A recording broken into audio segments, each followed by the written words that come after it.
Mungkin Pak Agus bisa cerita sebenarnya bagaimana dulu awalnya ketika memutuskan untuk tender WUSH ini dengan Cina? Ya, Pak Jokowi nggak mau tahu, nggak mau dengar saya dan Pak Jonan. Kan Pak Jonan dipecat, saya dipanggil ke istana dan saya sudah jelaskan bahwa ini mahal sekali, tidak bisa dibayar. Tapi Pak Jokowi nggak tahu bisa, karena saya tanya, ini ide siapa sih Pak? Ide saya. Nah, sudah. Jadi ya apa yang sekarang terjadi sudah saya ingatkan, clear di istana juga Pak Jonan pasti juga sudah bicara sebelum dipecat. Nah jadi maksud saya, ini kan dulunya itu kan Jepang pakai loan, ya kan, bunga 0,01%, ketika dinaikkan 1,5 sudah teriak semua karena tidak bisa kita bayar waktu itu. Nah waktu itu yang membuat analisnya itu dari UGM sama dari UI. Nah kemudian tiba-tiba diambil Pak Jokowi dikasih ke Cina, yang bantu itu dari ITB. Nah bunganya langsung berubah, hitung-hitungan keuangannya berubah.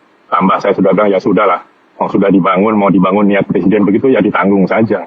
Dan terakhir ketika Wika, tadi kan konsorsium BUMN itu Wika ketuanya, tapi kemudian Wika angkat bendera putih sehingga diserahkan pada kereta api. Waktu itu saya tanyakan lagi kepada beberapa pihak, ini uang dari mana? Kalau uang kereta api tidak akan bisa membayar.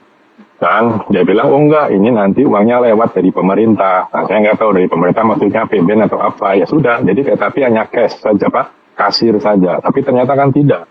Tahun lalu pendapatan dari PTBA 6 triliun sudah diambil. Nah nanti terus bagaimana? Nah sekarang kalau keributan begini, ya saya setuju dengan Menteri Keuangan, yaitu urusannya Danantara. Karena sudah diambil alih kan, kereta api ada di bawah Danantara. Nah jadi, ya jangan, saya juga sudah ingatkan bahwa ketika Sri Lanka tidak bisa bayar utang pelabuhannya diambil dan jadi pangkalan militer Cina di sana.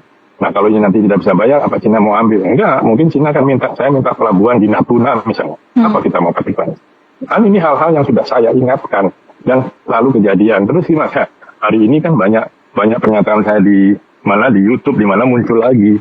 Itu sudah lama dari 5 tahun yang lalu. Jadi ya enjoy saja saya bilang. Oke, Pak Agus, kalau kemudian kondisi saat ini mengingatkan kita lagi bagaimana kisruhnya atau bagaimana mungkin kalau bisa dikatakan bagaimana berantakannya pengambilan keputusan pada saat memutuskan tender ini, apakah kemudian menurut Anda... Tidak ada tender, Mbak, tidak ada tender. Ini adalah dari Jepang diambil ke Cina, tidak pakai tender. Baik. Malam penunjukan langsung ya Pak Agus berarti? Ya bukan penunjukan langsung, kan ini istilahnya bisnis to bisnis. Ya sudah, ini istilahnya bisnis to bisnis loh, bukan G2G loh. Kalau waktu dengan Jepang itu G2G. Oke, baik. Pak Agus, kalau kemudian melihat kondisi saat ini tidak bisa bayar, menurut Anda perlukah kemudian dimintai pertanggungjawaban bagaimana proses di awalnya? Ya bertanggung jawab Presiden kok. Mungkin masih ada sekarang Pak Luhut, coba tanya aja.